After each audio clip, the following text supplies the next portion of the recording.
Aquí hay otras centrales hidroeléctricas, fotovoltaicas y eólicas que no están conectados al SNI, sino más bien hacia, son sistemas aislados y que obviamente ya cuando hablamos de producción se incorporan al diagrama de Sankey.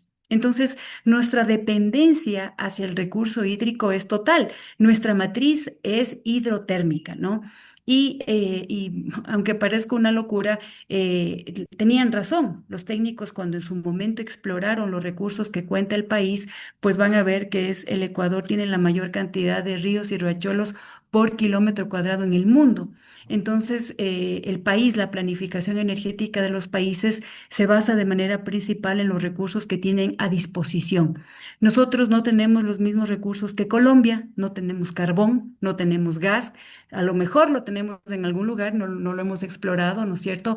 Pero hoy en día no contamos con ese recurso ya, así que se ha aperturado el mercado del gas, que me alegro muchísimo porque es un recurso que nos va a permitir tener estabilidad y firmeza en el sistema. Pero los países tienen un traje a la medida, cada planificación es propia de cada país, no podemos querer tener la planificación de Colombia, ni de Perú, ni de España, ni de ningún lugar, porque cada país lo que hace es aprovechar al máximo los recursos que posee, analiza técnica y económicamente qué es lo mejor para su matriz energética y eso implementa a través de su planificación, ¿no es cierto? En nuestro caso, el plan maestro a través de políticas energéticas y las incorpora en su ejecución. Entonces, vemos que nuestra matriz es hidrotérmica, así estamos hoy. Esta es la fotografía del último documento de estadísticas de la Agencia de Regulación y Control y por supuesto que nos vuelve vulnerables a los efectos del cambio climático. ¿Sí? Muy bien. Entonces, si queremos ver el Ecuador en cifras, ya me permitió hacer esta gráfica. Nosotros tenemos centrales hidroeléctricas, ¿no es cierto? En gran escala, ya vamos a ver el porcentaje exacto. Centrales térmicas, tenemos eólicas, unas dos pequeñitas en el Ecuador continental y dos en Galápagos. Tenemos solares también, 34 centrales solares pequeñas, también de pequeña escala, pero si lo vemos en cifras, pues vemos que el Ecuador tiene una capacidad de generación instalada de 9.254,92 megavatios. Esta capacidad instalada, ¿qué contiene? Contiene todo lo que es la capacidad del Sistema Nacional Interconectado más los sistemas aislados y el sector petrolero. ¿Sí? Y ahí tenemos los 9.254,92 megavatios. Pero obviamente eso no es la capacidad total que luego opera y funciona para el Sistema Nacional Interconectado, que está por dentro de los 7.400 megavatios. El Ecuador cuenta con 619 subestaciones eléctricas, 12.382 kilómetros de líneas de transmisión. ¿Cuánta energía producimos? Pues tenemos una energía bruta que se produce de 34.370 gigavatios hora al año y también importamos energía, ¿no? Ya lo vivimos en el año anterior, que fue una época de una sequía bastante fuerte en el país y que eso trajo como resultado racionamientos de energía. Importamos de Colombia 1.269 gigavatios hora de energía para cubrir la demanda energética del país. ¿Cuál es esa demanda? ¿No? Tenemos una demanda regulada de 22.922 gigavatios hora y una demanda no regulada de 1.740 gigavatios hora. ¿Tenemos pérdidas en la transmisión? Sí, 3,96%. Tenemos pérdidas en la distribución, perdón, ahí hay un error, está por cerca del 15%. Tenemos una cobertura del servicio de energía eléctrica del 97,78%. Entonces, más o menos ese es nuestro país, hablando de cifras en cuanto a capacidad instalada, demanda, pérdidas y también importaciones.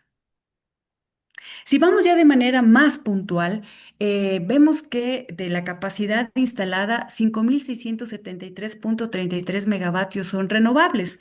Y ahí están, ¿no es cierto?, las hidroeléctricas, biomasa, eólica, fotovoltaica y biogás. Y en las no renovables tenemos 2.164,92 megavatios que estarían contemplándose la capacidad en motores de combustión interna, turbogás y turbovapor. ¿Sí? Entonces, esta es nuestra matriz. Tenemos un 72,38% renovable y un 27,62% no renovable. El predominio está obviamente en las centrales hidroeléctricas. Aquí ustedes ven el porcentaje. El 69,10% de la capacidad instalada proviene de centrales hidroeléctricas. Y si ustedes ven el aporte del biomasa, de la eólica, de la fotovoltaica y el biogás, es bastante pequeño, es casi incipiente. Por eso es que nuestra matriz, nuevamente podemos verlo acá, es hidrotérmica. Cuando hablamos del recurso hídrico, que ya les había comentado algo, el Ecuador es el país que tiene más alta concentración de ríos por milio cuadrado en el mundo. Cuenta con más de 2.000 ríos y arroyos en un promedio de 7,87 ríos por kilómetro cuadrado. Entonces, claro, cuando empezó la planificación energética del Ecuador, veían que el recurso predominante y el abundante es el recurso hídrico. Y por eso, obviamente, se analizaron las dos vertientes que tenemos, la vertiente del Pacífico y la vertiente del Amazonas. Más bien yo creo que la falencia nuestra como país dentro de nuestra planificación ha sido el no hacer una diversificación fuerte, sino más bien que nos hemos quedado con un recurso muy bueno, muy noble como es el hidroeléctrico y lastimosamente no hemos mejorado nuestra matriz porque vemos que es el aporte que hacen otro tipo de tecnologías es muy pequeño. Y ahí tenemos las dos cuencas, ¿no? Ustedes conocen, en el eje de las X vemos el periodo de tiempo en meses en resolución mensual y en el eje de las Y tenemos la potencia instalada. Entonces, el recurso hídrico de la cuenca del Amazonas es el recurso abundante. Sí, es el que tiene mejor caudal y por eso tenemos casi 4.000 megavatios instalados en esta cuenca.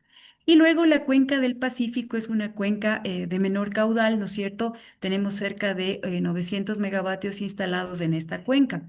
Pero miren el comportamiento que tenemos. El comportamiento cambia de mes a mes. Esto es conocido, siempre ha sido así y va a seguir siendo, salvo que los efectos del cambio climático tengan cambios fuertes, ¿no es cierto?, en el comportamiento hidrológico, pero hasta lo que conocemos hoy, los meses de mejor hidrología justamente van en mayo, junio, julio y luego comienza a descender en la cuenca del Amazonas.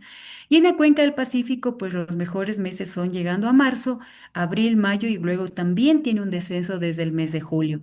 Es importante conocer que vemos un descenso que se da en las dos cuencas, ¿no es cierto? Por eso es nuestra época de estiaje.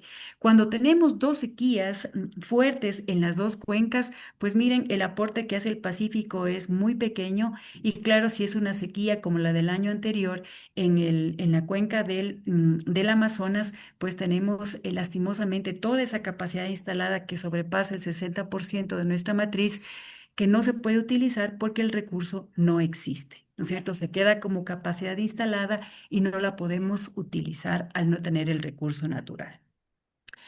Si nos vamos ya a la exploración, estos datos son de SELEC-EP, la gráfica es de la Corporación Eléctrica del Ecuador, se identifica un potencial de 13.132 megavatios en el Ecuador de potencial hídrico y tenemos una potencia aún por explorar de 36.200 megavatios. Como ustedes ven, es nuestro recurso abundante. Existen 71 centrales hidroeléctricas, 5 con embalse regulador pequeño, 66 centrales de pasada. ¿Sí? Todos los puntitos que ustedes ven ahí, pues son justamente las centrales hidroeléctricas que se encuentran instaladas en nuestro país. Nuestro principal embalse es el de Amaluza, también llamada la presa Daniel Palacios, que es de 120 hectómetros cúbicos. Y solo para ver las dimensiones, porque parecería que es grande, pero en realidad no lo es. 120 hectómetros cúbicos producen 130,8 gigavatios hora de energía. Un día común en el Ecuador, nosotros consumimos cerca de 82,2 gigavatios hora. En realidad, el embalse podría, si estuviéramos solo con el embalse de Paute cubriendo la demanda del país, pues en 1,6 días nos lo consumiríamos. Las ventajas del recurso hídrico es que es despachable, puedo hacer despacho energético, puedo dar servicios complementarios, puedo hacer control de frecuencia, puedo hacer aporte de inercia rotativa, puedo dar firmeza al sistema, doy robustez ante oscilaciones y problemas y fallas en los sistemas.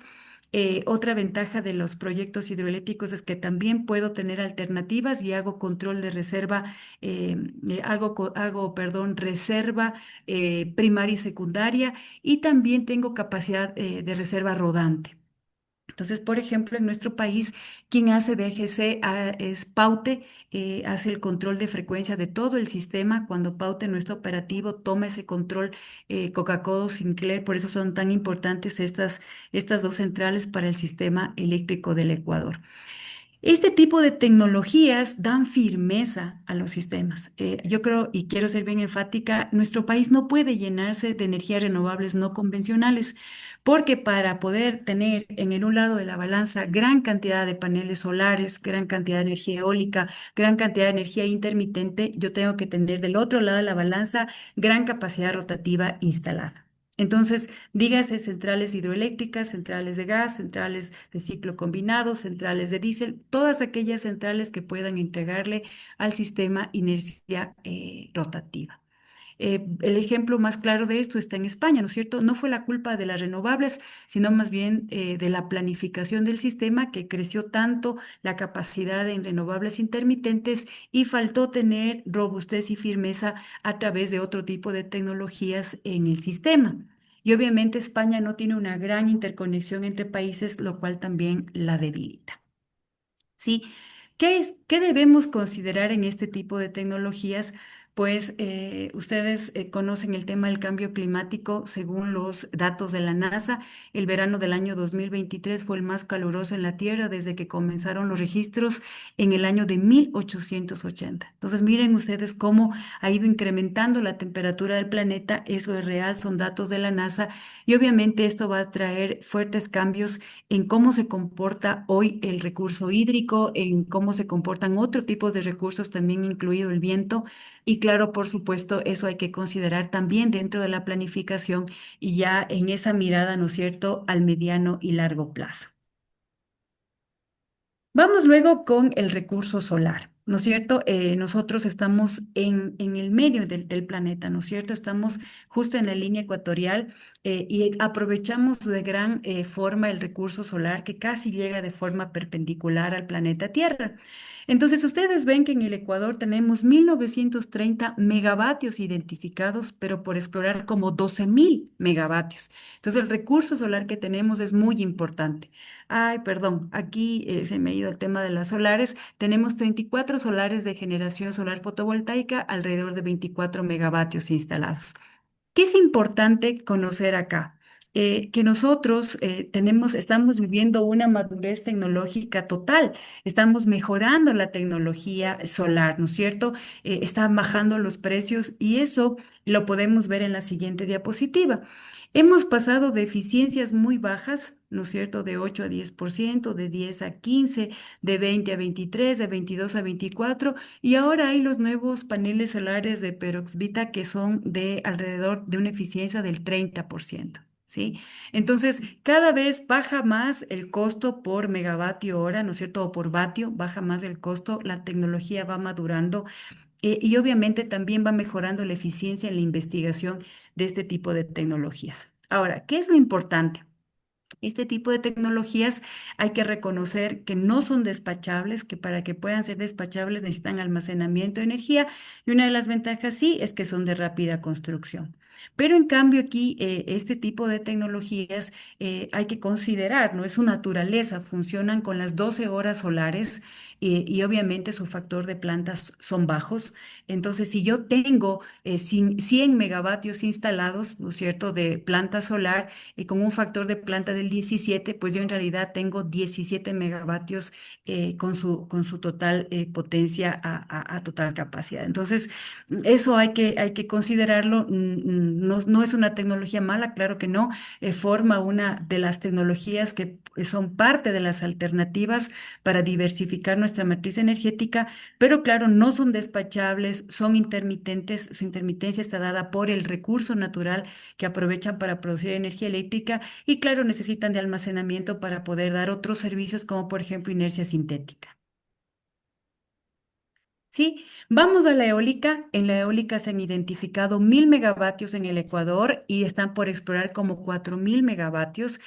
Hoy en el Ecuador tenemos 71,15 megavatios a través de dos centrales eólicas en continente, que son Billonaco y Huascachaca, y dos centrales eólicas en Galápagos, que son entre las dos suman 4,65 megavatios. Miren que hemos aprovechado 71,15 megavatios de 1.000 megavatios que tenemos identificados. Entonces, aquí hay una tecnología que hay muchísimo por explorar, muchísimo por hacer. Es una tecnología que también cada vez es más madura. Yo les tengo una gráfica puesta ahí y es de una Wind Turbine Generation de 18 megavatios. La tecnología eólica hoy lo que hace es tratar de en cada unidad de generación tener mayor capacidad instalada. Es decir, yo puedo tener en una sola turbina como la de la foto, que es una turbina china de Goldwing, 18 megavatios, que están actualmente en prueba tipo offshore y que tienen capacidad de generar energía para miles de hogares, ¿no? Nuestro principal recurso está en el callejón interandino. Como ustedes ven, la parte azulita que está en el mapa del Ecuador es el mejor recurso natural que poseemos a nivel de viento, está en el callejón. Aproximadamente 12 metros por segundo de viento promedio, lo que nos da un factor de planta de sobre el 60%, así que hay lugares muy buenos que tienen casi un factor de planta como una pequeña central hidroeléctrica. Estas centrales por sí solas no son despachables, también necesitan almacenamiento para poder despachar. Hacen también inyección de inercia sintética en pequeña escala, son de rápida construcción y lo bueno es que tienen un buen factor de planta, ¿no? Entonces, lo que hay que considerar, estamos viendo la gran potencia por turbina. Obviamente el viento también tiene aquí algunos cambios que dependen del fenómeno del Niño y la Nilla. Existe una mejora tecnológica continua y sobre todo estas turbinas están siendo hoy fabricadas para condiciones extremas. Zonas perdón.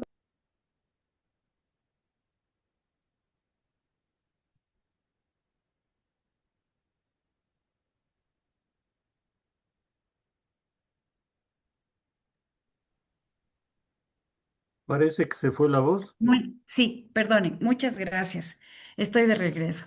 Entonces les decía, este tipo de tecnologías hoy se están diseñando sobre todo para condiciones extremas, dígase nieve, vientos huracanados, fuertes vientos, grandes niveles de humedad y también con zonas que tienen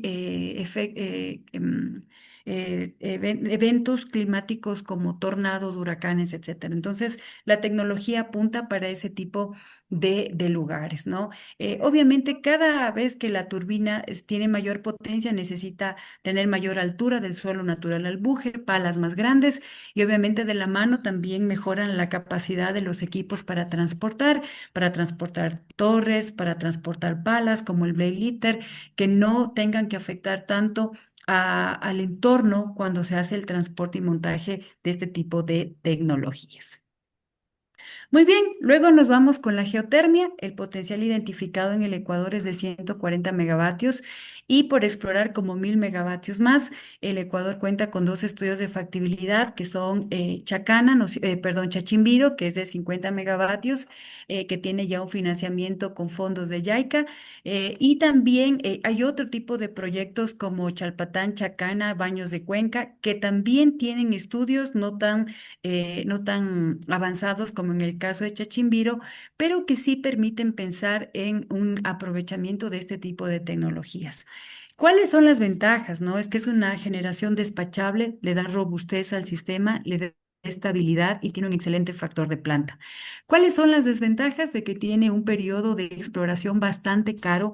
Es necesario cuando uno hace exploración, se puede hacer, hoy la tecnología permite hacer imágenes satelitales, imágenes 3D, etcétera, pero al final siempre es necesario conocer qué recurso está dentro del yacimiento, si es que es vapor seco, si es vapor con agua, porque eso depende de la ingeniería final de la planta. Se puede hacer una ingeniería para generar a boca de pozo, pero también se puede hacer luego una ingeniería mayor para completar la planta. Lo bueno es que se puede hacer a través de cuerpos modulares. Este tipo de tecnologías es bastante amigable con el ambiente, no depende de la naturaleza, no depende del clima, no depende si estamos en sequía o si es de invierno. El factor de planta es casi uno. Si hacemos un correcto trabajo con el pozo, con el yacimiento, pues podemos tener unos 50 años sin problema de vida útil de este tipo de proyectos, ¿no? Entonces, es bien, yo creo que el Ecuador puede empezar a ejecutar ya estos proyectos que tienen estudio y que obviamente puede dar este tipo de tecnologías varios servicios complementarios al propio sistema eléctrico. ¿Cuál es el residuo de esto? Agua. Agua que la vuelve a reinyectar a través de fracturas al yacimiento para que vuelva a generarse. Ese es parte de los procesos de mantener el yacimiento. No es contaminante y tiene pues un gran desarrollo también y conocimiento y madurez en el mundo. Estos son nuestros proyectos: Chachimbino, Tufiño, Chile, Cerro Negro, Chalpatán, Chacana, Cachillacu y Jamanco, ¿no? Ahí están las ubicaciones. Algunos están en etapa de preconstrucción, como les decía, tenían un financiamiento de JICA, otros están en exploración avanzada, otros están en prospección inicial, estudios preliminares, etcétera. Pero este es un tipo de tecnología que yo creo que el país puede empezar a apostar fuertemente por su desarrollo. ¿Sí? Y la biomasa, pues miren, la biomasa se tiene identificado 62 megavatios, una capacidad por explorar de unos 200 megavatios más. La biomasa, ustedes ven, tenemos un gran recurso, sobre todo en la zona de la costa, a través del bagazo de la caña de azúcar, también puede ser de la palma de arroz, del arroz o de la palma. Este tipo de recursos también pueden aplicarse o utilizarse como proyectos de cogeneración o de autoabastecimiento para cada una de estas centrales, ¿no? Por ejemplo, el Ingenio San Carlos o las azucareras pueden aprovechar, y de hecho ya muchas de ellas ya lo hacen, el aprovechar en etapa de la zafra, pues este tipo de residuos para producir su propia energía eléctrica y sus excedentes inyectar al sistema. Entonces, aquí tenemos unas conclusiones, algunas, creo yo, este es un análisis de otro recurso que se ha escuchado mucho, que es el nuclear. Es una tecnología, hasta aquí pues lo que posee el Ecuador, esto no lo posee el Ecuador, pero creo que es interesante que podamos analizarlo, ¿no? Es una tecnología nueva para nosotros como país. En el Ecuador no se encuentra ninguna planta nuclear en operación. A nivel constitucional prohíbe el uso de energía nuclear para fines bélicos, uso con fines pacíficos, no está prohibido expresamente en el marco legal. Habría que hacer un análisis también con todos los expertos jurídicos. El actual uso de la energía nuclear, pues en nuestro país lo tenemos solo para aplicaciones médicas, en todo aquello que son los equipos de escáner y equipos para tratar casos de cáncer. No los utilizamos directamente para ningún otro uso. El organismo responsable, pues, es la Dirección de Energía Nuclear, como la Comisión Ecuatoriana de Energía Atómica, quien supervisa los usos pacíficos y la seguridad radiológica. Esta Dirección de Energía Nuclear, les cuento que está en el Ministerio de Energía y Minas, es el organismo que hace el fronting con el Organismo Internacional de Energía Atómica y que obviamente, pues, los usos son de transporte, lo traen al país, lo transportan, lo llevan hacia cada uno de los centros médicos en donde tienen autorización para utilizar este tipo de elementos, ¿no? El país necesita inminentemente realizar alianzas internacionales como ser parte, obviamente somos ahora parte del miembro de la OIEA, sin embargo es necesario que el país tenga un proceso muy fuerte de educación sobre este tipo de tecnología de la cual no tenemos experiencia. Primero, no la tenemos porque no tenemos ni ninguna central de generación, perdón, pero tampoco la tenemos pero tampoco la tenemos porque el país, como país, en sus planificaciones que nunca ha incorporado este tipo de tecnologías, porque tiene recursos abundantes, más económicos y que pueden dar firmeza y que los tenemos en el país, ¿no? Proyectos en evaluación, pues en este año, el año 2024 y en este año se han dado algunas iniciativas que fomenten este tipo de tecnologías, como por ejemplo algunos memorandos de entendimiento firmados con cooperación internacional. Y claro, vemos que el potencial a futuro, bajo medio, no menor a 12 años, es necesario estudiar cuáles serían los beneficios técnicos económicos para el país, sobre todo pensando en que, claro, beneficios técnicos a lo mejor es una tecnología que nos pueda dar robustez y firmeza, que no depende del clima también, pero veamos si es que ese tipo de beneficios podemos tenerlo con otros recursos y otras tecnologías existentes en el Ecuador, ¿no? Es necesario también ver que se necesita personal técnico capacitado. Habría que empezar a generar escuela, no solamente para las personas que planifiquen este proyecto, sino también para los que luego se encarguen de construir, operar y mantener, y también a la ciudadanía, porque son centrales delicadas que tienen afectaciones graves cuando, por ejemplo, hay sismos o en uno de nuestros famosos paros, cuando se toman nuestras centrales de generación o las instalaciones eléctricas, pues son temas delicados que tenemos que educar a toda la ciudadanía para saber cómo funcionan este tipo de centrales de generación. El país tiene un plan maestro. Yo creo que es interesante conocer que el país no carece de planificación. El país tiene plan maestro. De hecho, creo que es el plan maestro que se va actualiza y actualiza y actualiza y actualiza. Lo malo es que carece de ejecución. ¿Sí? ¿Y por qué no se puede ejecutar el plan maestro como se planifica? Pues por la falta de recursos. Es importante que ustedes conozcan pues que el sector eléctrico no recibe dinero del presupuesto general del Estado. Los ingresos del sector eléctrico provienen de la tarifa.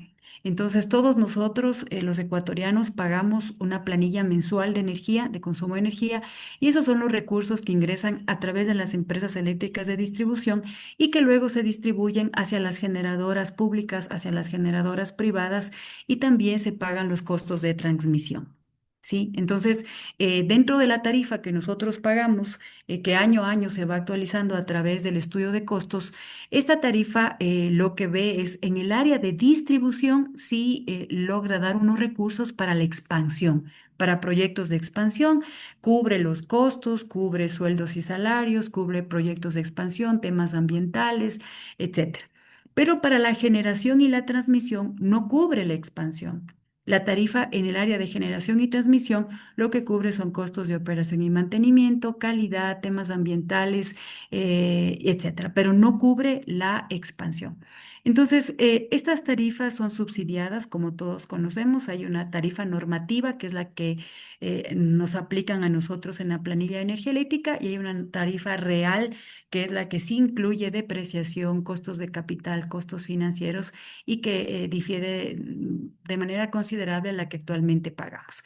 Ese subsidio, que es una política estatal, pues viene a algo que se llama el déficit tarifario, ¿no es cierto? Que el Ministerio de Economía y Finanzas está llamado a incorporar dentro del presupuesto general del Estado para que ese valor sea regresado, retorne a las arcas del sector eléctrico y pueda ser implementado en los proyectos, como les digo, de calidad, de operación, de mantenimiento y en el área de la distribución de expansión. Para la generación y transmisión es el EC el que está llamado a buscar financiamiento para sus proyectos de expansión.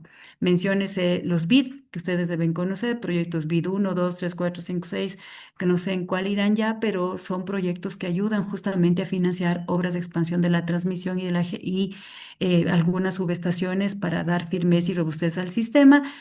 Y también, también existe otro tipo de financiamientos con otros organismos como el Banco Europeo de Inversión, como la CAF, por ejemplo, para reforzar el sistema eléctrico en la costa para el sector camaronero. Entonces, el plan maestro existe, planificación existe. Ahora es interesante la dinámica que tiene el sector eléctrico. Ustedes han visto que hay varias normativa nueva que habla ya sobre varias figuras, ¿no es cierto?, dándole fuerza a lo que es la generación distribuida.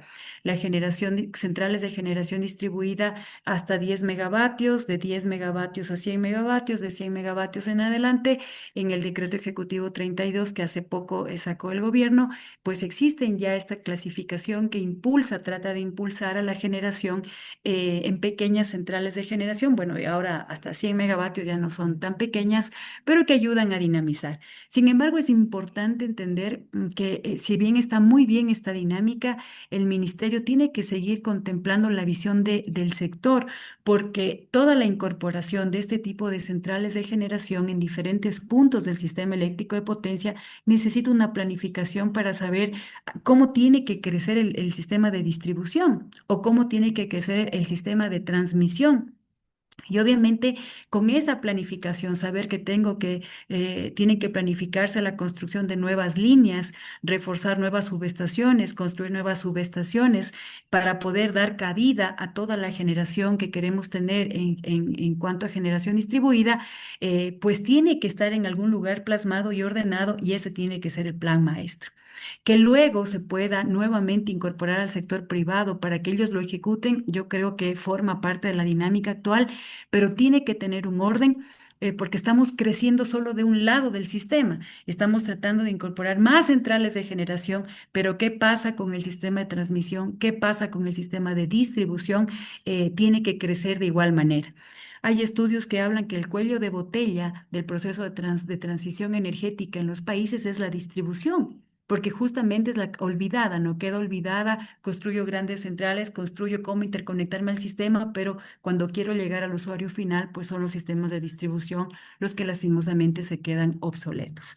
Entonces, de los planes maestros, miren que en el año 2023 se logró incorporar 130 megavatios al plan maestro de forma efectiva, pero claro, no es lo que estaba proyectado. Sin embargo, es importante ver que estos proyectos de generación tienen que irse incorporando. Como les decía, no podemos pensar que el país va a solucionar su problema o su crisis energética solo con solares o solo con eólicas o solo con biomasa, sino más bien es una suma de todos los tipos de tecnología que puedan aportar. Pero no basta con tratar de aportar de forma horaria con energía, sino también hay que visibilizar la estabilidad del sistema eléctrico, a los estudios eléctricos que tenga que hacerse a través del SENACE para que logre identificar cuál es la capacidad intermitente que puede aprovechar el sistema y cuál es la que no está en capacidad de soportar y que obviamente una oscilación de 200, de 300 megavatios en un punto del sistema puede traerle complicaciones a la estabilidad del mismo. Entonces, en esa balanza, en esa dinámica, tiene que lograrse visualizar, incorporar nueva generación, por supuesto. Las solares son de las más rápidas que se construyen. Sin embargo, del otro lado, no me puedo olvidar de construir centrales que me den estabilidad, que me den firmeza, que le den robustez, que puedan inyectar em, inercia rotativa que pueda darle robustez al sistema eléctrico de potencia como país, ¿no? Miren ustedes, ya Colombia habla de podernos cobrar servicios complementarios, porque claro, al momento que yo estoy sincronizado con Colombia en tiempo real, yo también me beneficio de su robustez como sistema, que es mucho más grande al mío, y cuando yo tengo una oscilación dentro del sistema, pues me ayuda el estar sincronizado en tiempo real con Colombia. Y en algunas oportunidades Colombia ya ha manifestado el querer incorporar dentro de los costes el tema de estos servicios complementarios como la firmeza al Ecuador, ¿no? Y este es, para terminar, pues, en este Ecuador energético, la gráfica de la transición. Esta es una gráfica de EPRI. Para mí es la más completa que habla sobre transición, porque no transición energética que escuchamos hablar a muchas personas, pensamos que es cambiarnos a energía limpia, pues no, no solo es eso. ¿Sí? La transición energética ve la energía primaria, los procesos de conversión, los procesos de almacenamiento y entrega y cómo llego al usuario final. Y habla sobre aprovechar de mejor manera y de manera óptima el recurso primario que tengo. Las energías renovables, la nuclear, el gas, el petróleo y carbón, la basura, a cómo aprovecho al máximo este tipo de energía primaria. Y luego mejorar los procesos de conversión, cada vez tecnología más eficiente, ¿sí? Que tenga menos residuo, menos contaminante. Ya no hablamos de refinerías, sino de biorefinerías. Hablamos de procesos de captura de CO2 para luego volverlos a incorporar a la tierra, ¿sí? Para tratar de disminuir la contaminación. Y cuando ya paso el proceso de conversión y tengo electricidad o tengo fuel oil o tengo gas, y luego de pasar los procesos, pues hablo de cómo lo entrego y cómo lo almaceno en los diferentes sistemas, ¿no? Hablo de producción de hidrógeno. El hidrógeno es un vector energético que se considera la clave dentro del proceso de transición energética de los países. Este vector energético del hidrógeno tiene todavía un talón de Aquiles, que es el uso del agua dulce. Por eso es que es importante los estudios que se están realizando para utilizar otro tipo de aguas para hacer el proceso de electrólisis. Pero el hidrógeno, lo bueno del hidrógeno como tal es que permite almacenar gran cantidad de energía por mucho más tiempo y tiene una capacidad energética como 6 veces mayor a la que tiene un combustible. Entonces, es un gran vector que puede ayudar a fortalecer los procesos de incorporación de las renovables intermitentes hacia el sistema, ¿no? Por esa gran capacidad de almacenamiento de energía que tiene. Y también del hidrógeno sale la amonia sintética. Esta amonia sintética permite su transporte de un lugar a otro, no es tan volátil ni no tiene tantos niveles, no es tanto el nivel de su combustión como el del hidrógeno puro. Me permite transportarlo, pero también me permite tener otro tipo de mezclas para hacer combustibles sintéticos, nuevamente captura de CO2, almacenamiento de gas y luego cómo se redistribuye eso para llegar al usuario final. Háblese industria, transporte terrestre, aéreo, marítimo.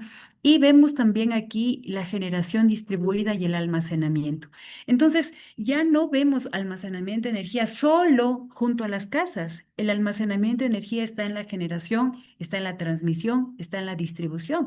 El sistema eléctrico, como lo conocíamos antes, va migrando, va cambiando, se vuelve cada vez más complejo, tiene mayor tecnología, mayor ingeniería instalada en cada uno de sus procesos y por lo tanto la transición energética es verlo de forma total. Es cómo hago el uso óptimo de la energía desde la etapa primaria, cómo hago las mejoras en el proceso de conversión y cómo almaceno en ese proceso, cómo hago las mejoras en el proceso de almacenamiento y distribución, cómo mejoro esos procesos. Y también cuando llego al usuario final, tenemos que empezar a ver cómo nuestro país estructura normativa que pueda seleccionar cuáles son los vehículos eléctricos, por ejemplo, que deben entrar al Ecuador, cuáles son los sistemas de aire acondicionado que deberían entrar, ¿no es cierto? Tecnología inverter y superior que consuman menos cantidad de energía, el tema de qué tipo de tecnología a nivel de electrodomésticos utilizamos que tengan una semaforización sobre el consumo de energía, también habla de la transición energética como usuario, como consumo de energía, ¿no?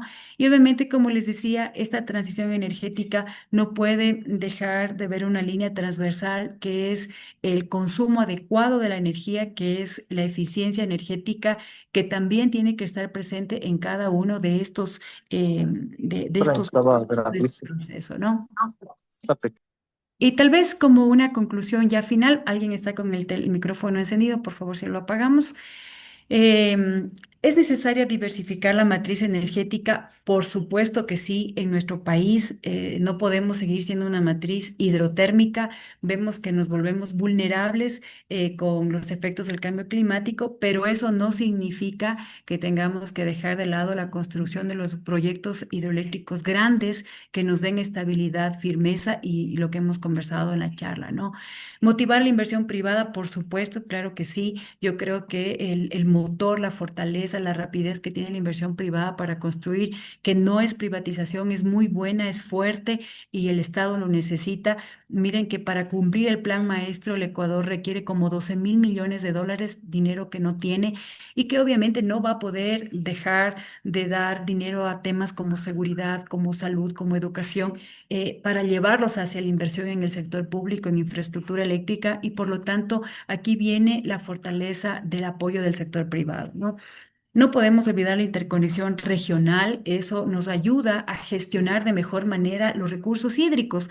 ¿Qué pasa cuando yo estoy en sequía? Yo soy totalmente complementario con Perú. Perú, cuando yo estoy en sequía, Perú abunda en agua. Y cuando Perú tiene sequía, yo tengo recurso hídrico bueno. Entonces, esa complementariedad tiene que aprovecharse, ¿no? Tenemos que hacer inversión en todo el sistema nacional interconectado. No podemos olvidarnos de la transmisión, de la distribución, de mejorar la robustez de las subestaciones, de los puntos de interconexión, porque si no, estamos dedicándonos a ver solo una partecita chiquita del sistema. Necesitamos perfeccionar instrumentos legales y normativos bajo la visión integradora del Estado. Por supuesto, alguien tiene que planificar para saber dónde tienen que ir los nuevos proyectos. Si no, si nadie planifica y nadie ve el todo, estamos viendo solo iniciativas, cada uno en su expertise, pero no existe una planificación que vea todo el sistema eléctrico, que es como tiene que ir creciendo, ¿no? El decreto ejecutivo deja algunos temas no definidos, como por ejemplo se apertura el tema de la transmisión, pero no se habla quién va a contratar, quién va a gestionar, bajo qué recursos, bajo qué formas. Hay algunos temas también de almacenamiento que se lo ve como un servicio complementario, por ejemplo, pero tampoco dice cómo va a operar, quién contratará, cómo se le va a pagar, en qué cargo de la tarifa va a ir. Entonces yo creo que el decreto 32 apertura muchas cosas. Hay cosas que ya estaban escritas en la ley, las vuelve a reescribir, que lo que abunda no tiene complicado, si abunda no hay problema, ¿no? Pero yo creo que hay cosas que todavía tienen que irse definiendo como para ir encauzando todas esas buenas ideas y esa dinámica que puede dar al sector privado, al sector eléctrico. Tiene que haber una transversalidad normativa ambiental, social, subnacional que facilite el desarrollo de la nueva infraestructura eléctrica, por supuesto, porque si todas las buenas intenciones quedan hasta el Ministerio de Energía y luego en la Agencia de Regulación y Control aún no tienen definidos cómo van a ser los procesos para la regularización ambiental, pues estamos complicados, antes con el Ministerio del Ambiente, ahora con nuestra propia agencia. Yo creo que es importante fortalecer el sector público. Este fortalecimiento no necesariamente tiene que ser en aumentar la carga de funcionarios, pero sí el conocimiento. Entonces yo creo que es importante conservar o trabajar en capacitar al sector público. Existe hoy actualmente mucha movilidad en el sector público. No se trata de dejarlo acéfalo, sino más bien yo creo que es importante conservar la capacidad ya desarrollada en los funcionarios, porque casi es mala palabra ser funcionario público, cosa que no comparto, pero que sí es necesario que el sector quede con personas que conozcan del sector, que hablen del sector, que sepan del sector y que obviamente puedan también tomar decisiones acertadas, ¿no? El país no está para improvisaciones, no podemos esperar que las personas improvisen, sino el país necesita acciones certeras que puedan ayudarnos en esta etapa que aún vivimos de crisis. Debemos masificar acciones efectivas de generación distribuida de eficiencia energética. Como digo, hay algunas cosas que todavía el decreto 32 deja abierto.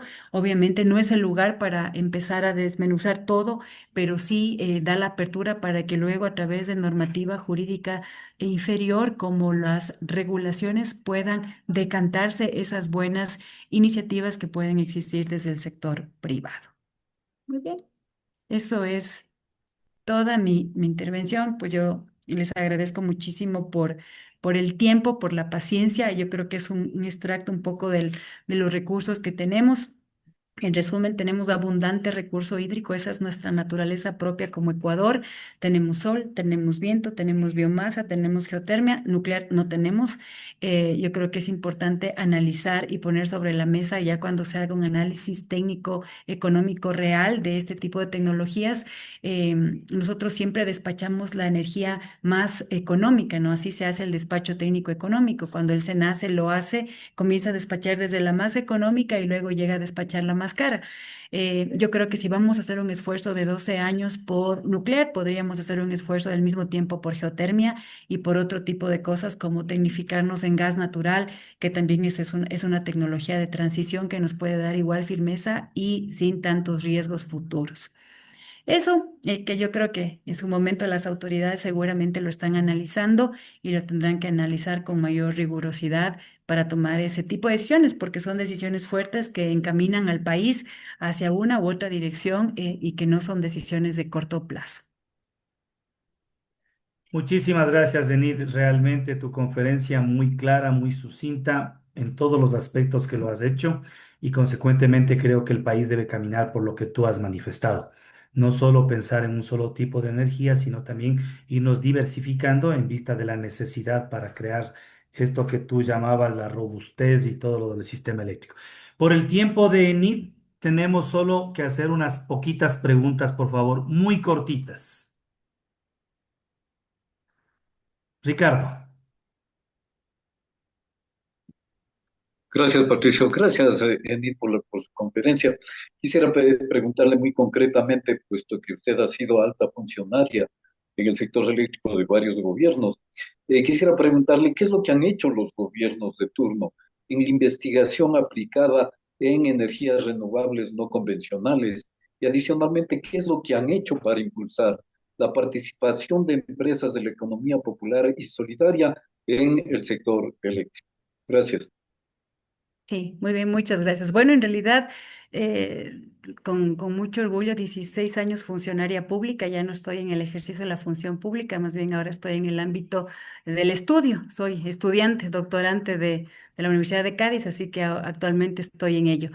Pero sí, yo creo que miren, hay dos cosas que hay que visualizar, ¿no? Estos problemas estructurales del sector eléctrico no nacen de ayer, hace un año, hace dos, hace tres, hace cinco.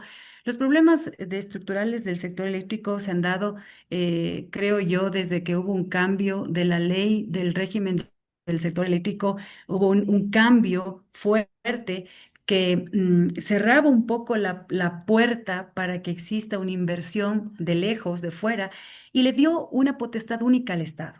En su momento yo creo que era la visión del gobierno de turno darle esa potestad al Estado para que el Estado sea el encargado de desarrollar los proyectos. Con esa visión se construyeron centrales de Ahí generación le- que hoy Y para con las que hoy contamos, pero luego el Estado ya no pudo seguirse endeudando más.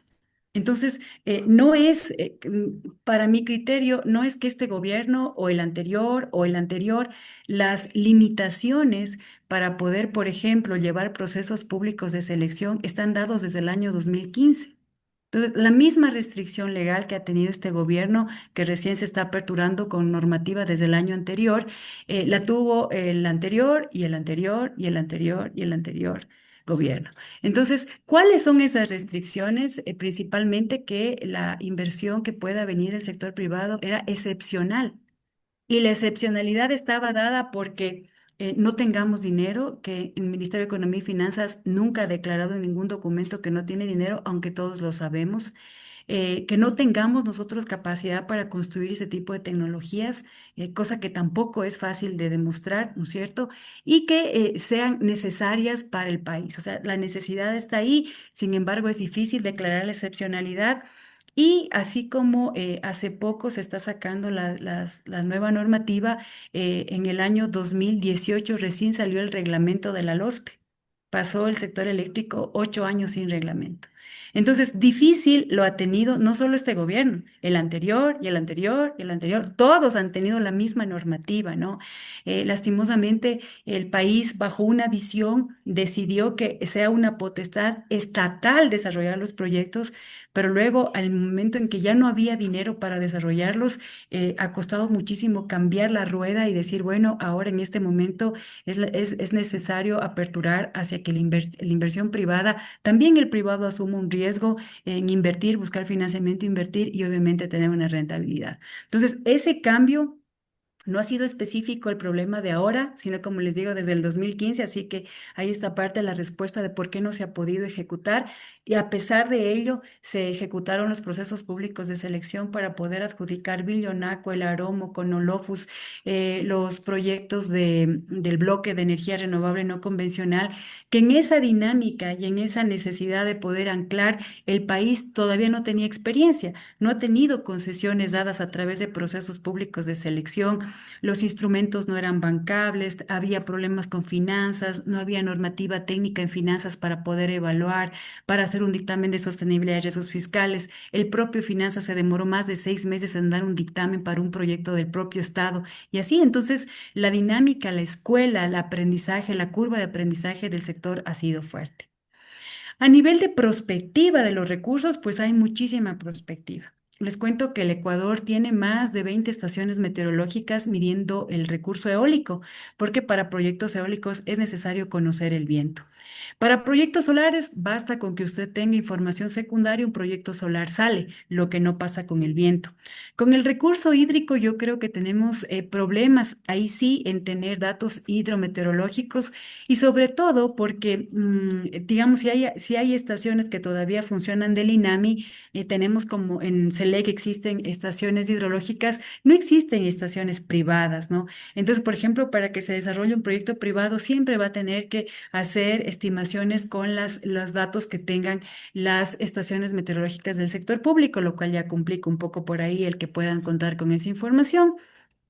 Y luego yo creo que ahora es importantísimo el que también dentro de estos estudios hidrológicos se complementen con análisis de qué está pasando con los efectos del cambio climático, ¿no? Entonces, el país tiene información para diferentes tipos de tecnologías. A nivel de geotermia, el Ecuador tenía un equipo muy fuerte de geotermia, ¿no es cierto? Que fue, de hecho, viajó en su momento a Islandia, pero lastimosamente muchos de esos compañeros ya no están en el sector público, han sido despedidos o ya no están dentro del sector y se perdió ese conocimiento que se generó para proyectos geotérmicos.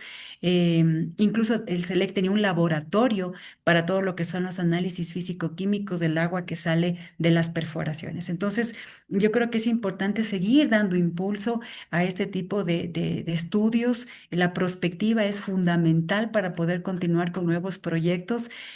Hoy, en su momento, lo tuvo como potestad única el Estado. Hoy vemos que se apertura al sector privado, que son modelos diferentes, ¿no? O sea, simplemente la visión cambia, la visión es diferente, pero creo que el objetivo país tiene que seguir siendo el mismo.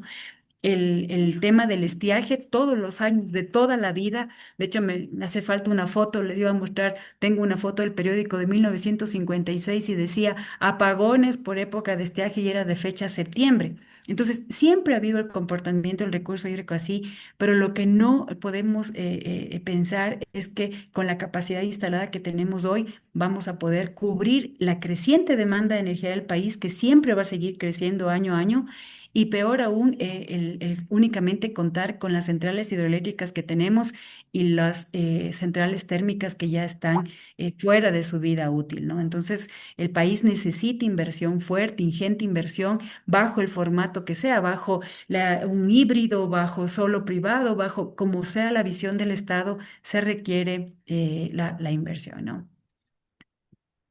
Gracias, Denis. Vladimir, creo que querías preguntar unos dos puntos de forma rápida, por favor. Sí, gracias Patricio y saludos Enid. En su exposición he visto que tiene un dominio bastante profundo de los datos relacionados con centrales eléctricas y con generación eléctrica, para generación eléctrica en general. Yo le había puesto como chat si podría indicarnos cuál es el costo aproximado de una central nuclear de 300 megavatios. Es una primera pregunta. Una segunda es, ¿cuál es el porcentaje de pérdidas técnicas y negras en la actualidad? Usted mencionó, si mal no recuerdo, que era, ¿cuánto era? Pues, algo así como Sí, el fui 13. 8%. Cifras que nosotros hemos analizado superan en gran cantidad esa cifra. La otra, eso no está escrito, pero se me ocurre este momento. ¿Qué ha hecho el gobierno nacional para implementar un programa de ahorro de energía y de eficiencia energética? Eso planteó un grupo de investigadores hace aproximadamente 7 meses y hasta el momento no hemos visto absolutamente nada. Otra cosa, usted afirmó que es cara la exploración de campos geotérmicos. ¿Nos podría decir qué se debe entender como caro? Porque es un sistema que puede tener un factor de planta superior al 85%, no contaminante, con accesos cercanos a los sitios en donde podría explotarse ese recurso natural. Pero sin embargo, hemos visto con atónitos que se está dando luces a centrales nucleares que si nosotros decimos en la refinería de Esmeraldas no se pudo controlar un incendio, ¿qué pasará el rato que haya una fisura en una central nuclear? Chévere, Además, Vladimir. ya, Enid, y la última, por favor, no es tantas. los costos de Chachimbiro y Chalupas, por ejemplo. ¿Cuánto cuesta? Nosotros tenemos algunos datos porque tenemos Ok. relación con ingenieros que trabajan en perforaciones petroleras, que son la misma tecnología para perforaciones geotérmicas. Entonces, yo temo que también las valoraciones que se han hecho de las térmicas, los números que indicó usted, está bastante bajo. Por ejemplo, 140 megavatios identificado cuando nosotros conocemos que supera los 400. Gracias. Está sin audio, Enid. Ay, ay, ay. A ver si logro con todas, mi estimado Vladimir. A ver, Bueno, vamos a vamos ver. hablando ahí. A ver, vamos, yo les ruego encarecidamente, debo retirarme, mi hijo está en un campeonato nacional de voleibol, estoy por eso aquí en la ciudad de Cuenca y ya hace 7 minutos empezó el partido y aún no me he logrado movilizar, entonces Ok. esa es mi urgencia aquí en la ciudad de Cuenca. Tal vez para poder contestar, miren, los megavatios el megavatio instalado por tecnología. Cuando hablamos de la solar, más o menos unos 670 mil dólares el mega. Cuando hablamos de eólica, 1,2 millones el mega. Cuando hablamos de hidroeléctrica, va por 1,2 a 1,6 millones de dólares el mega. Cuando hablamos de centrales nucleares, estamos hablando de 6 a 10 millones de dólares el mega. Entonces, miren ustedes, la generación nuclear no es económica, ¿sí? Y obviamente tiene, para mí, mil veces yo, Enid Carrión, decido irme por la geotermia y no me voy por la nuclear porque me da firmeza, tengo factor de planta uno y el residuo es agua pura, hervida, recontra hervida, que puede chorrearse en cualquier lugar y no pasa nada, ¿no es cierto? Lo que no pasa en una central nuclear. Entonces, implica otras cosas. Y por eso yo decía en algún momento, si se tomaran nuestros indígenas una central nuclear, imagínense, nosotros vivimos en algún momento que el sector indígena se tomó centrales de generación del país. Y a palos querían que se apaguen los equipos y le daban de palazos al interruptor, al transformador. Imagínense eso en una central nuclear. Entonces yo por eso creo que es interesante cuando digo hacer un análisis técnico, económico real, poner muchas cosas en la mesa, incluidos los pasivos ambientales. ¿Sí? Entonces, eso va por ahí un poco el tema. Cuando hablamos de la geotermia, los datos que yo les he podido compartir son datos que he tenido el cuidado de buscar fuentes que tengan una fuente real, ¿no? Son del Ministerio de Energía y Minas o son datos de la Agencia de Regulación y Control o son datos de SELEC. De hecho, les he dicho, esta gráfica es de SELEC, así, porque claro, son datos que tienen una fuente que podríamos consultar, a lo mejor no están actualizados, el ministerio no es experto en actualizar sus datos, pero son los datos que hay. No me cabe la menor duda, estimado Vladimir, de que existe más recurso geotérmico, por supuesto, de pequeña y gran entalpía, porque nosotros estamos dentro de una zona volcánica, entonces el recurso geotérmico se ve manifestado a través de las aguas termales que hay, a través de los volcanes que existen, o sea, no hay duda de que existe gran potencial geotérmico. Cuando hablamos de que es cara la prospectiva, pues cuando hablo de instalar una torre meteorológica eólica para medir viento, hablo de 60.000 dólares poniéndolo bajo la norma IS 61412-1. Todos los juguetes, anemómetro, veleta, equipos, el data logger, todo vale máximo 60.000 dólares. Esa es la prospectiva eólica. La perspectiva solar, una torre que me permita tener información solar con un piranómetro, un equipo de medidor de presión, un data logger, no sé, unos 30.000 dólares, no va más allá. Cuando hablo de geotermia, pues yo para hacer prospectiva geotérmica sí tengo que hacer otro tipo de cosas. Por ejemplo, perforaciones someras, perforaciones profundas, análisis físico-químico y obviamente lo que podría yo hablar es el costo de la perforación que hicimos como SELEC con JICA valió 10 millones de dólares. Ese fue el costo de la perforación. ¿Sí? Como digo, actualmente hay otro tipo de tecnologías satelitales, pueden ver dónde queda el yacimiento, dónde existe el pozo, pero igual hay que perforar. Porque para hacer la ingeniería se necesita saber cuál es el recurso que está ahí. El pozo puede ser seco total, que tengamos que ver una fractura para inyectar agua y se genere el vapor de agua, o puede ser vapor con mucha agua que necesite un proceso de deshumidificación antes de llegar a la turbina de vapor, o puede ser un recurso de vapor seco que pueda ir directamente a la turbina. Entonces, para poder trabajar la ingeniería de boca de pozo, necesito conocer más allá de lo que me pueda dar el análisis geoespacial o satelital o o las tecnologías que actualmente van avanzando, ¿no?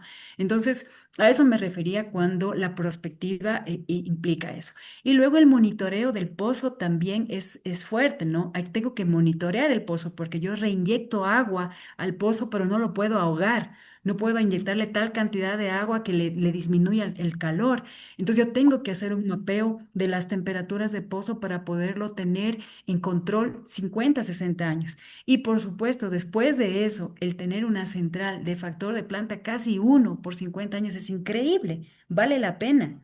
O sea, yo soy defensora total de la geotermia. Yo creo que es una tecnología maravillosa porque no depende del sol, no depende del agua, no depende del viento, no depende de nada, da firmeza. Usted sufre un poco en la fase exploratoria, la construye como boca de pozo y luego puede ampliarla modularmente. Puede tener 5 megas en boca de pozo y luego ir en módulos 50, 100, dependiendo del recurso. ¿Y qué tiene de residuo? Agua, agua que hirvió, porque salió a tal temperatura y pasó por una especie de purificación que cuando la reinyecta es agua muy pura. Entonces no tiene problemas. Entonces yo creo que yo por eso decía al final, ¿no? Si el Ecuador quiere empezar a indagar nuclear por 12 años, trabajemos en geotermia por el periodo que corresponda, ¿no? Costo del mega en geotermia, ni te faltó. Ah, ya, el costo del mega en geotermia, creo que una central de 5 megas estaba por los 40 millones, puede ser, como 8 millones del mega. No estoy muy segura. Tendría que verlo, ¿no? No, no estoy muy segura de ese valor. Creo que estaba por 6 8 millones, ¿no? Depende del tema. Pero alguna Ah, vez vi los números de Chachimbiro y era un proyecto sumamente rentable. ujú. Tenía un excelente recurso con una altísima entalpía y era un proyecto que creo que recuperaba su inversión a los 5 o 6 años. Era una cosa increíble, Chachimbiro. Perfecto. Bueno, Enid, nosotros Solo un nos podemos segundito. quedar dialogando sin ningún problema, pero Enid tiene que atender sus temas familiares y hay que ser muy respetuosos de eso. Así que gane el campeonato tu hijo y nosotros sigamos dialogando. Muchísimas gracias, Enid, por tu excelente Muchísimas conferencia. Un gracias. fuerte abrazo. Un fuerte abrazo, un gusto, una linda noche. Hasta luego. Gracias. Chao, chao. Bueno, ahora sí, Vladimir, puedes desplayarte. Yo lo que quería es congratularme porque Enid ha expresado que el potencial de geotérmico es muy alto. Es lo que se había conversado alguna ocasión, que es más o menos como los campos petroleros, en donde tú gastas para hacer una primera perforación. No necesariamente va a ser un pozo productivo, pero esos costos después se dividen en muchos otros campos que se van aledaños a ese pozo. Entonces va recuperando. Y la otra que quería decir, bueno, primero felicitarle porque estamos de acuerdo con el tema de geotérmico, es un recurso maravilloso, lindísimo, que debe darse mucho más impulso, ¿no? Pero también en costos hay que utilizar a ingenieros ecuatorianos, expertos en perforaciones de petróleo, que es la tecnología la misma y probablemente va a salir a la mitad de la cifra que Enid nos indicó. Obviamente ella tiene cifras oficiales actualizadas, pero podríamos pensar en cómo abaratar un poco los costos, ¿no? Obviamente que ni dio costos referenciales de otros países posiblemente, entonces también hay que actualizar a lo que significa el Ecuador. Eso había manifestado en el chat uno de nuestros buenos amigos, si no me equivoco, Dustin Soria. Tal vez, Fausto, tú querías nombrar algo y debido al tiempo ya no lo pudiste hacer. Sí, gracias, Patricia. Buenas noches con todos. En primer lugar, claro, quería felicitarle por la exposición a la ingeniera y hacer un complemento cuando ella hablaba sobre el tema de la energía nuclear. Ella habló del Organismo Internacional de Energía Atómica y el apoyo que el país puede tener a través de este organismo, siempre y cuando el país esté al día en sus aportes anuales al mismo. La ingeniera mencionó a la Comisión Ecuatoriana de Energía Atómica. Esa institución desapareció alrededor del año 1996, luego de que fue fundada alrededor de la década de los 70. Y obviamente ahora ya no existe esa Comisión Ecuatoriana de Energía Atómica y con ella también fue absorbida por el Ministerio de Energía y con ello también desapareció el proyecto del Centro de Estudios Nucleares del Ecuador, con fines pacíficos, como en algún momento también había yo comentado, y ahora lamentablemente está lo que era la Comisión Ecuatoriana de Energía Atómica es una dependencia como una subsecretaría dentro del Viceministerio de Electricidad y Energías Renovables, que tiene solamente dentro de esta subsecretaría, tiene tres actividades que son el licenciamiento y protección radiológica, aplicaciones nucleares para usos pacíficos, algunas, y se dedica también al tema de cooperación técnica, en este caso la relación con el Organismo Internacional de Energía Atómica. Eso quería yo, para no alargarme, tengo más datos sobre el tema del Centro de Estudios Nucleares del Ecuador, y eso era lo que yo quería complementar a la ingeniera, que ya no existe la Comisión de Energía Atómica. Gracias, Fausto. Obviamente lo interesante que había manifestado, ¿no? 31.000 megas en hidráulica, 5.000 en solar, 1.000 en eólica, 140 en geotérmica, 62 en masa, en biomasa y cero en nuclear. Estos Así valores es. tendrán que ser contrastados con nueva Sí, información, así es. indudablemente, como lo ha manifestado Vladimir, pero son las realidades. Así es, Sobre tomando estos en cuenta, datos si me debemos seguir permites, el trabajando. último comentario, que la Sí. ingeniera mencionó aproximadamente el costo del megavatio en energía nuclear, en proyectos nucleoeléctricos, era de un rango de 6 a 10 millones.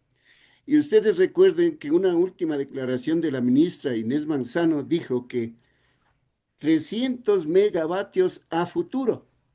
Si ponemos solamente el costo de 6 millones, el más bajo que dijo la ingeniera, estamos hablando de 1.800 millones para generar 300 megavatios a largo plazo, como dijo la ministra de Energía, la ministra Manzano.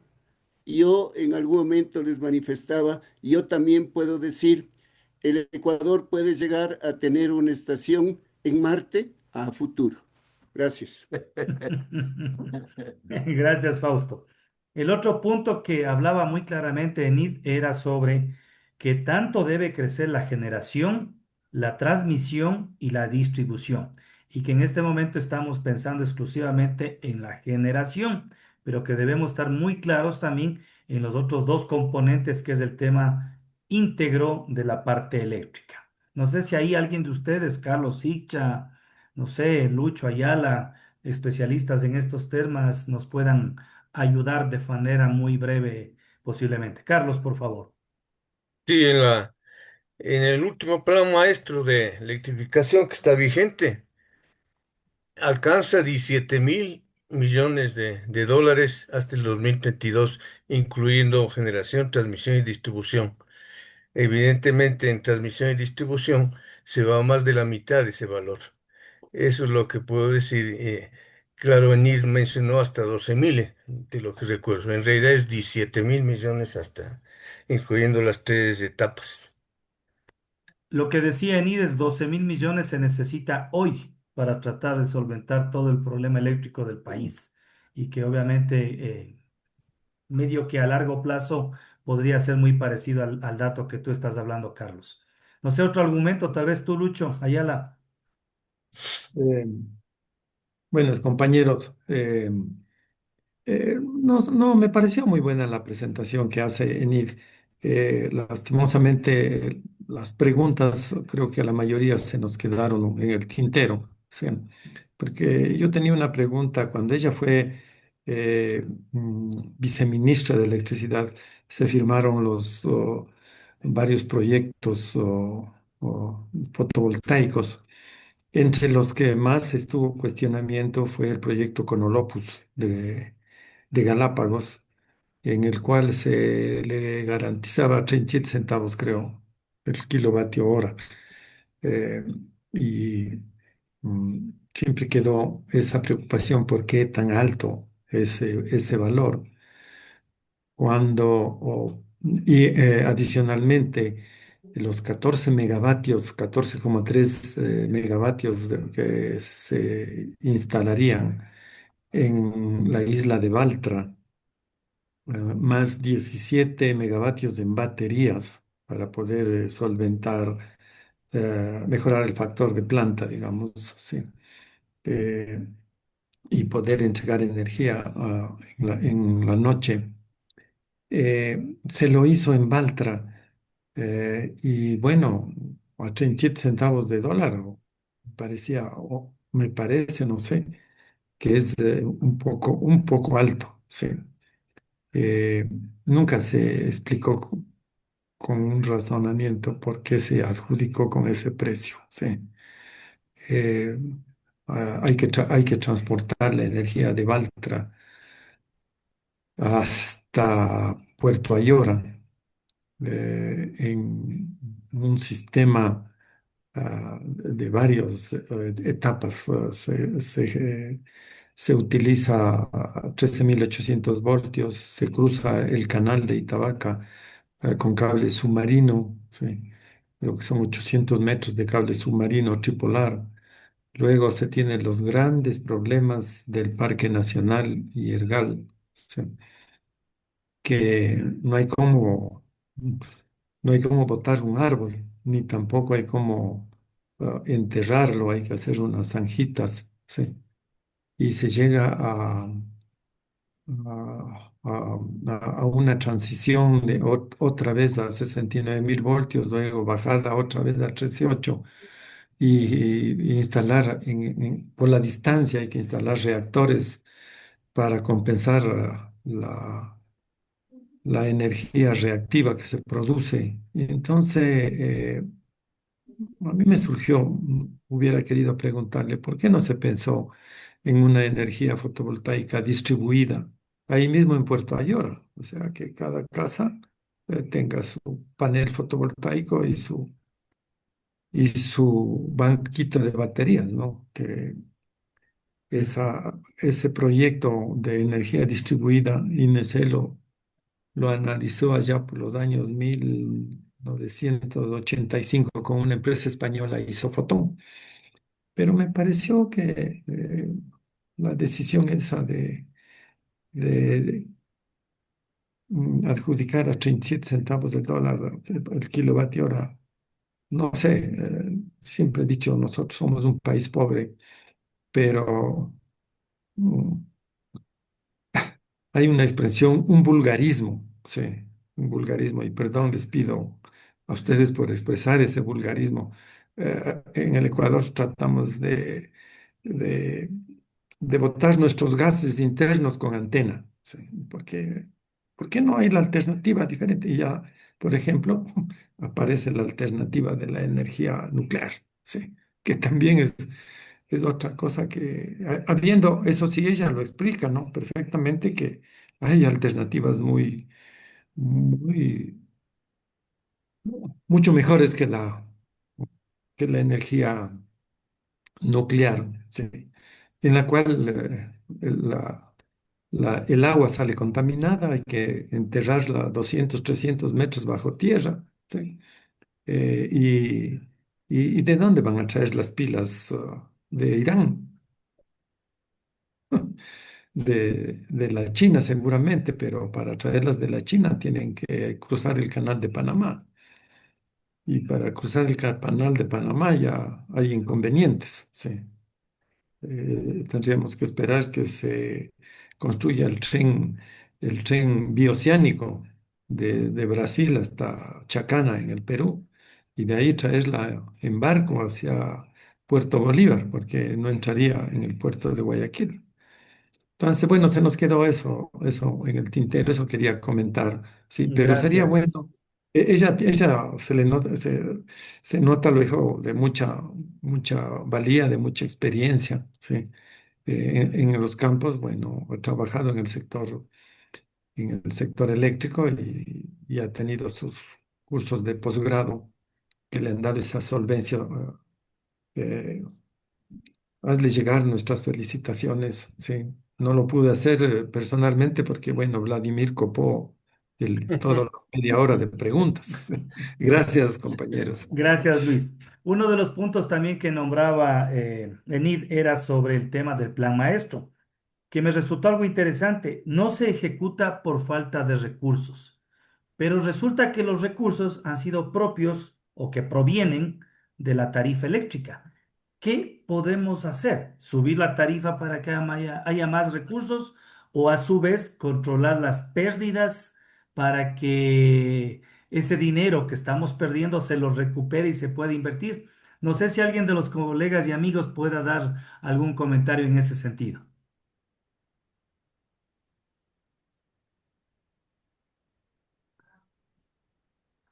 Nadie se arriesga. Lucho. Lucho, a Patricio, veces. A ver, Ricardo.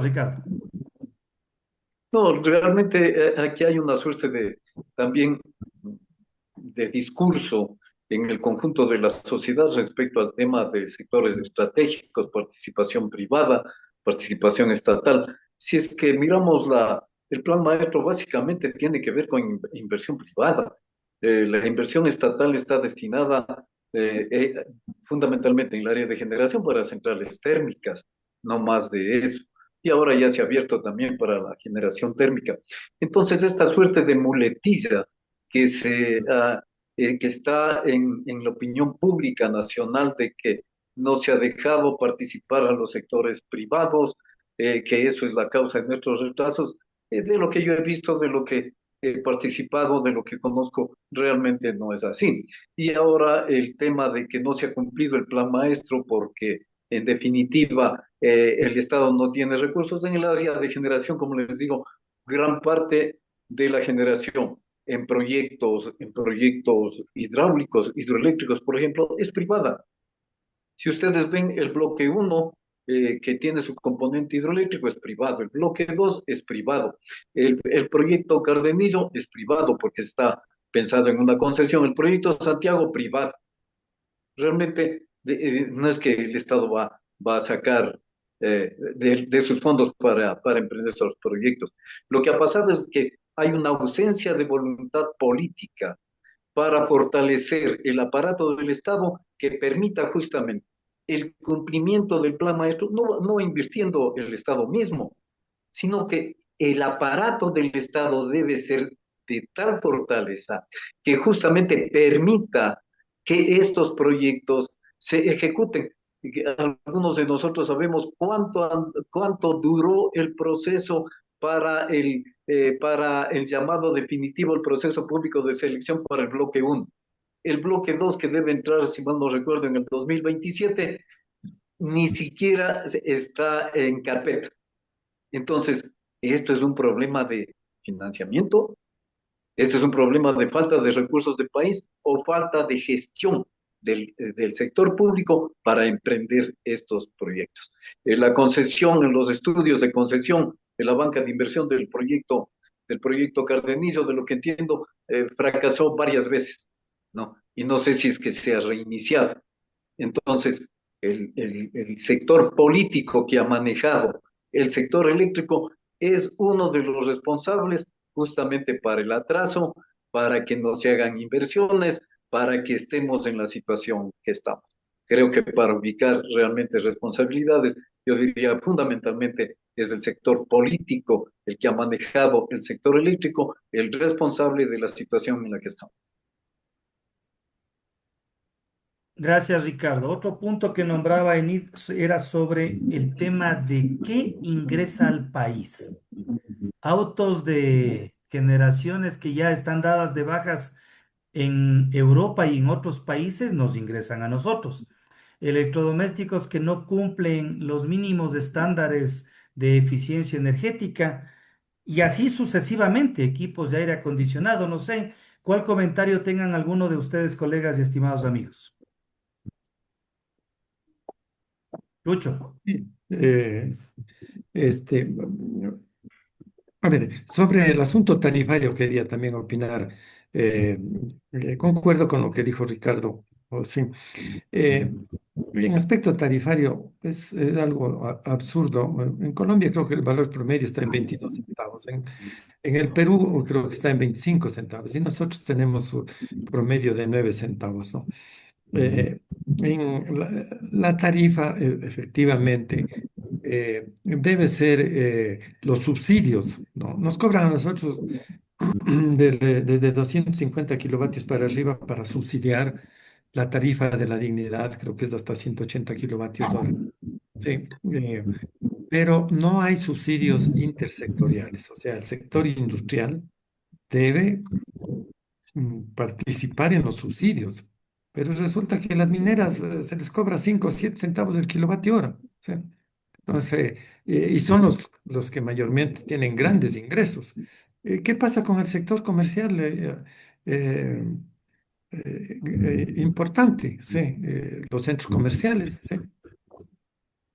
A ellos no les importa que se consuma, ¿no? Cuando hay apagón, prenden sus generadores y están consumiendo diésel subsidiado. Entonces, esa reforma del aspecto tarifario hay que venderlo pausadamente, pero en forma constante, de que el país no puede seguir soportando subsidios, porque cada vez nos vamos endeudando más, sí, más y más. Tal manera que eh, creo que eh, también, por otro lado, debemos ir quitando esa tara que existe sobre la soberanía energética. ¿Sí? Entonces, hubo la propuesta de Sinohidro de hacerse cargo del proyecto Coca-Cola, sí, devolvía el dinero, se le podría reconocer la tarifa de lo que había generado a 2 centavos, 3 centavos, pero ellos seguirían invirtiendo, sí, en todo lo que tienen que hacer para remediar las 17.000 fisuras, que creo que ahora son 70.000 fisuras, sí, y que está colmatado la descarga y que hay que hacer un túnel de descarga porque va a entrar agua por la parte del desfogue de las aguas turbinadas y que hay que hacer un túnel de 5 o 6 kilómetros, creo. Jorge Sevilla conoce un poquito más sobre el respecto, o sea, me parece que eso de que no, es que el proyecto o, Coca-Cola es de los ecuatorianos y que tenemos que morir con la idea de que ese proyecto es ecuatoriano. Sí. Cuando hubo la propuesta, y tengo entendido que el presidente fue a negociar en China últimamente pues, esa situación de, de la compra o devolver el dinero que se le ha pagado por el proyecto Lucho. Coca-Cola. Finalmente, para responder la última parte tuya, en que efectivamente estamos llegando al basurero, o sea, ser basurero de los electrodomésticos, se implementó en el año 2010 el proyecto de sustitución de refrigeradoras, proyecto de sustitución de aires acondicionados, con proyectos de mayor eficiencia. Sí. Yo les doy un ejemplo. Yo tengo una refrigeradora Frigidaire, herencia de mis padres, que funciona 65 años, ¿sí? Y que es de 10 pies cúbicos, y que consumía mejor dicho, consume, porque todavía la tengo funcionando, no ha tenido ningún desperfecto, ¿sí? Y consumía algo así como 120 kilovatios hora, ¿sí? Mensuales. Lo que ahora las refrigeradoras de eficiencia consumen aproximadamente del orden de 20, 30 kilovatios hora, dependiendo del tamaño, ¿sí? Y fue de muy buenos resultados ese proyecto, ¿sí? Eh, También se hizo de la cual no, yo no compartía el asunto de las cocinas de inducción, porque eh, comenzaron a llegar productos chinos de mala calidad, basuras, que la gente no quería cambiar su cocina de gas a la cocina de inducción. Pero efectivamente hay que retomar también el asunto, por ejemplo, de eficiencia energética, la de la iluminación. Gracias. Gracias, Luis. Dustin Soria manifestaba que no solo son los electrodomésticos y vehículos, sino también los paneles fotovoltaicos, que tienen pésima calidad o tecnología muy antigua. Marco Acuña pidió la palabra. Por favor, Marco. Hola, muy buenos días, noches, oye, nada, el día. Eh, bueno, sí, esto me ha parecido muy interesante y nuevamente el poder conversar sobre todos estos temas que hemos venido tratando. Uno sobre la inversión pública. eh, sí, yo muchas veces he comparado, ¿no es cierto? El año anterior el Estado ha tenido que gastar alrededor de $1.000 millones en gastos, y con eso se dejó de invertir propiamente en el sector eléctrico. Concuerdo con lo que manifiesta Ricardo, que más bien han sido cuestiones de decisiones políticas las que no ha permitido eh, manejar el sector eléctrico de tal manera que inclusive sean bien aprovechadas las inversiones del sector privado en el sector eléctrico.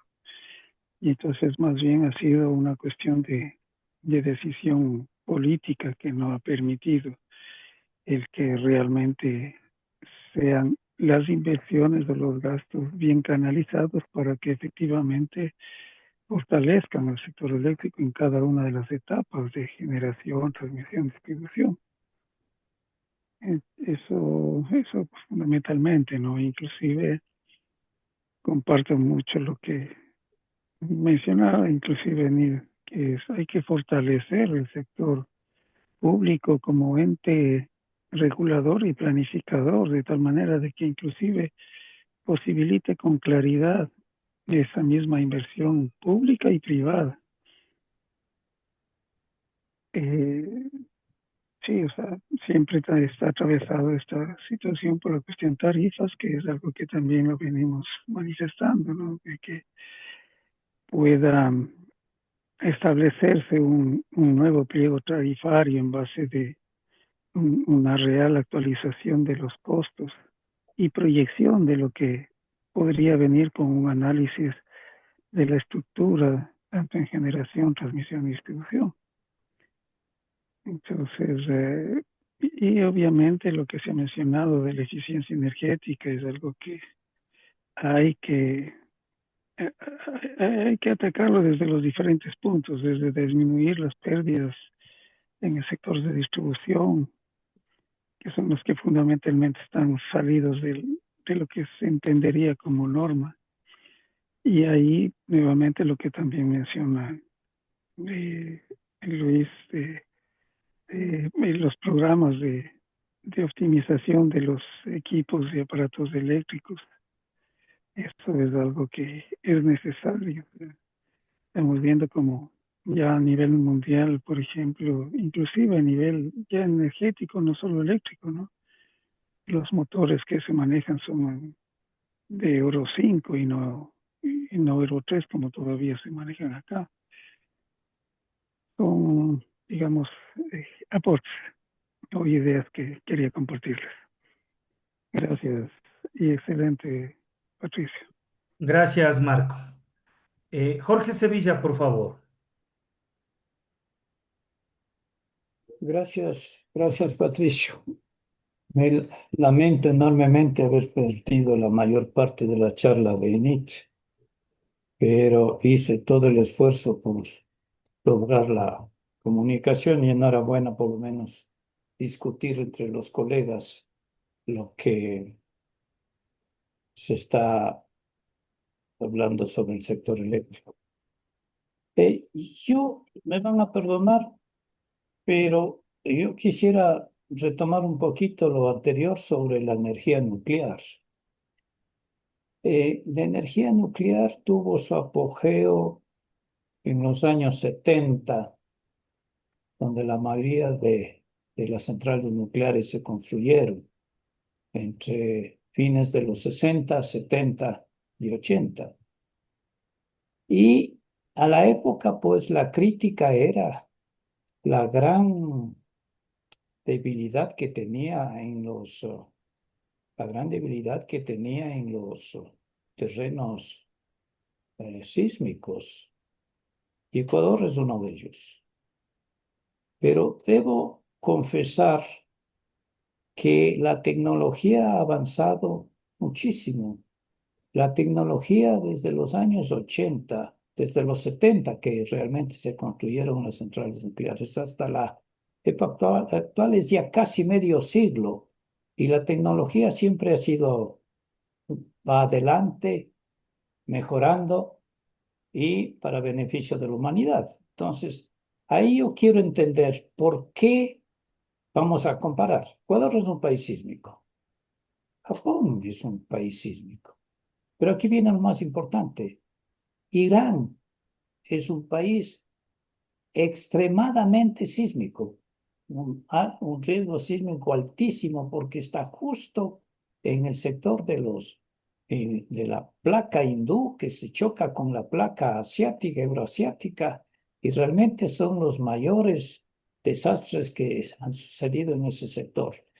Otro ejemplo de país con un riesgo sísmico altísimo es Pakistán. Y Pakistán tiene no solo centrales nucleares pacíficas, sino que tiene armas nucleares para crear bombas atómicas. Entonces, eso me hace pensar, China es otro país que también tiene su gran desarrollo en las vecindades de los Himalayas, es decir, hacia el límite de las placas euroasiática e hindú. Y estos son los países que más cantidad de centrales nucleares tienen. Se dice la cuestión del precio, totalmente de acuerdo que eran muy caras. Estamos hablando de los 8.000 dólares el kilovatio o hablando 8 millones el megavatio. Pero China está construyendo, yo me he informado últimamente, China está construyendo en la actualidad 10 centrales nucleares a un costo de 27.000 millones de dólares.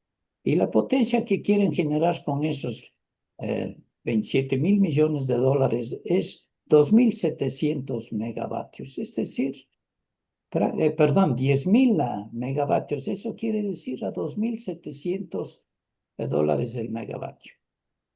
Sí nos dice, pero no, es una locura porque mínimo costará 4. Bueno, todo Chipilatón, ¿cuánto nos cuesta? Seamos sinceros, pongámonos las manos en el corazón. Todo Chipilatón nos cuesta 4 millones el megavatio. Eso nos ha costado. Y algunos otros proyectos que están un poco cercanos. El Quijos nos quieren volver a construir a un costo de 3.6 millones el megavatio. Esa es la realidad que nosotros tenemos. Bueno, también me pueden decir en las centrales nucleares, bueno, Japón, Fukuyama, Fukushima. pero Fukuyama no se destruyó por el sismo de 9 magnitud Richter, que es una barbaridad. Se destruyó por el tsunami posterior al sismo que destruyó las zonas de refrigeración. Desde el punto de vista tecnológico, es verdad que son muy delicadas y por eso era el alto riesgo, pero hablábamos de reactores nucleares que la capa de la vasija de donde están ubicados el uranio, eran entre 6 y 8 y 10 centímetros de espesor, el espesor de la capa de acero. Hoy los espesores son de entre 10 entre 15 y 30 centímetros de espesor. Eso no lo rompe nadie, no lo rompe ni un sismo de magnitud más que 9. Entonces yo quiero retomar ese asunto para un debate, simplemente para un debate. No oponernos por oponernos. Yo me opongo, naturalmente, ya me han escuchado algunas ocasiones, porque no tenemos capacidad humana para manejar, no tenemos el recurso humano para manejar centrales nucleares. Es decir, ese es el gran problema. Y el otro que yo hablaba era el sabotaje con la delincuencia y los guerrilleros que tenemos acá adentro y afuera en Colombia. Enid lo dijo muy claramente, un poco a la criolla. ¿Qué pasa cuando nuestros indígenas se apoderen de una de esas centrales? Esos son los verdaderos problemas, no tanto, digamos, debido al avance tecnológico que se ha mejorado enormemente. Entonces, ese es un detalle que amerita conocerlo, discutirlo. ¿Por qué ahora, si bien en los años entre el 2000 y 2010 se comenzó a desmantelar las centrales nucleares en Alemania, en Francia, pero resulta que hoy Francia está construyendo nuevas centrales nucleares, Rusia está construyendo nuevas centrales, los Estados Unidos tiene 12 centrales nucleares que están construyendo? Es decir, debemos, digamos, ubicarnos en la realidad tecnológica. Yo me opongo a las centrales nucleares, no tanto por la tecnología en sí y el problema de riesgo sísmico, pero me sumo a la oposición a las centrales nucleares por la incapacidad que tenemos para manejar esos proyectos, por la violencia de nuestros indígenas. Ellos simplemente escuchan, no analizan los verdaderos motivos. ¿Y qué pasaría, como decía Nietzsche, a palos, como lo hicieron ya alguna vez? Entonces, eso es un punto que no quería dejar pasar por alto. Y el otro es, Enid es una funcionaria que yo tuve el gusto de tratar con ella en la época, cuando me invitó el ministro Santos. Me acompañó Luis Ayala. Y Enid fue la interlocutora desde el punto de vista técnico. Se veía claramente que manejaba el sector. Pero una estupenda funcionaria, ustedes ya ven, que no ha continuado en el sector eléctrico. Una funcionaria, una técnica importante y que no ha podido continuar con su gran conocimiento, etcétera, etcétera. Todo lo que ella podía haber hecho, simplemente afuera, no lo dejaron trabajar. Eso es, digamos, estos dos pequeños comentarios que quería no dejar pasar por alto, Patricio. Gracias. Gracias, ingeniero Jorge.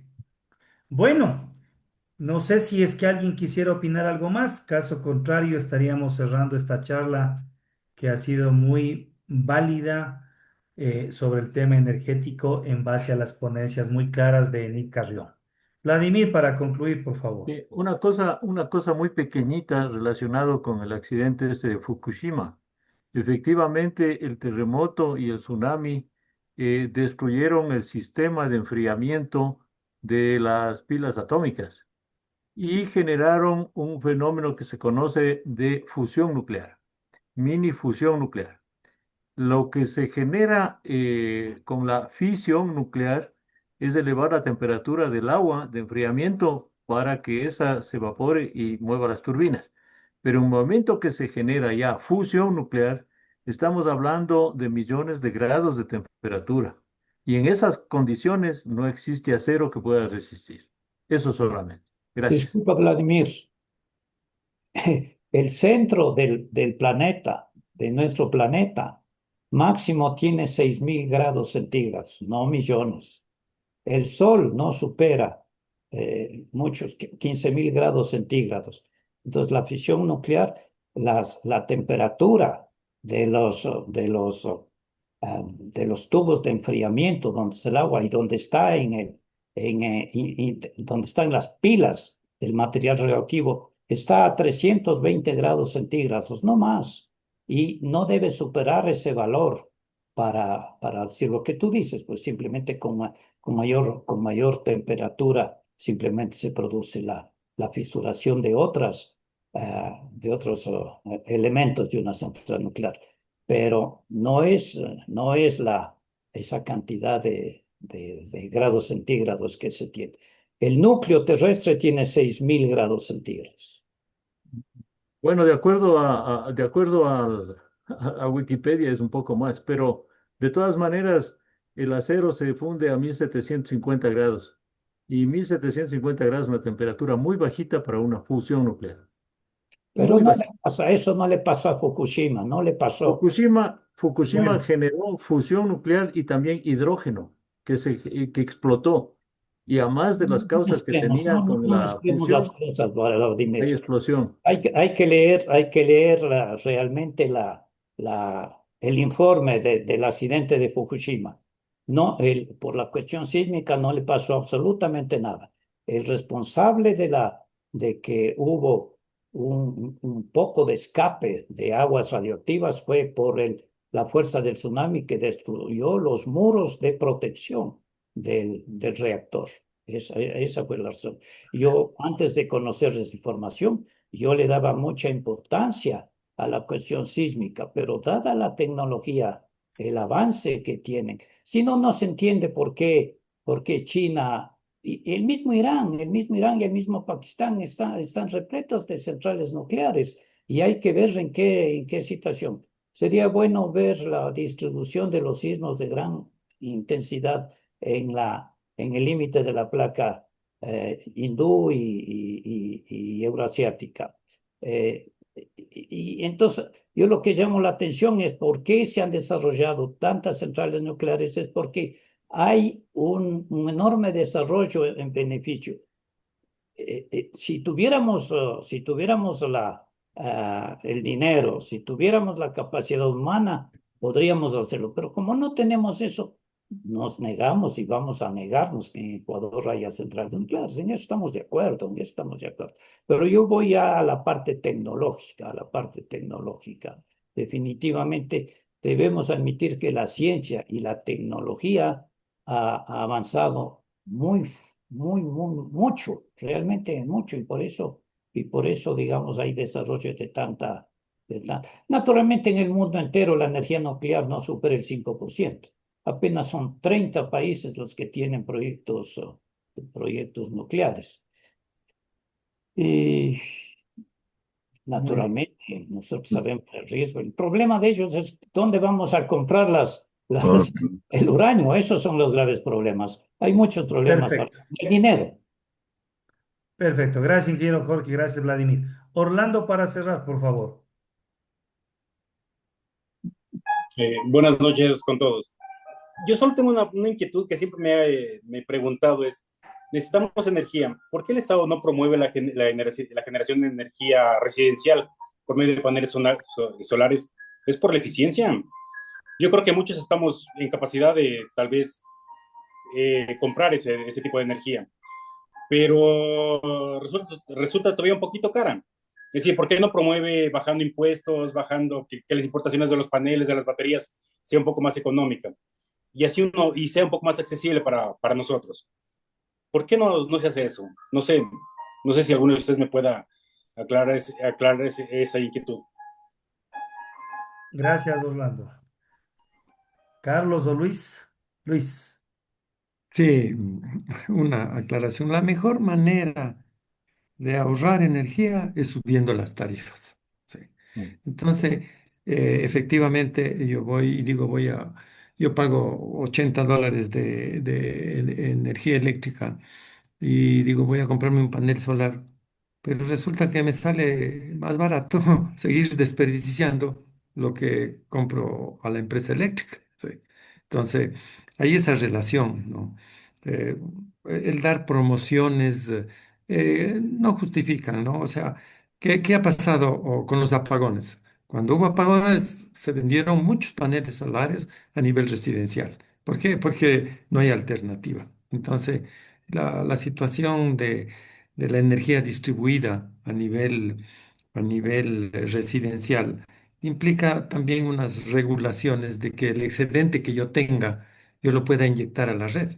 Sí, pero eso no está regulado, o no se lo permite, hay algunos inconvenientes, sí, pero esa es la situación, el desarrollo de energía distribuida.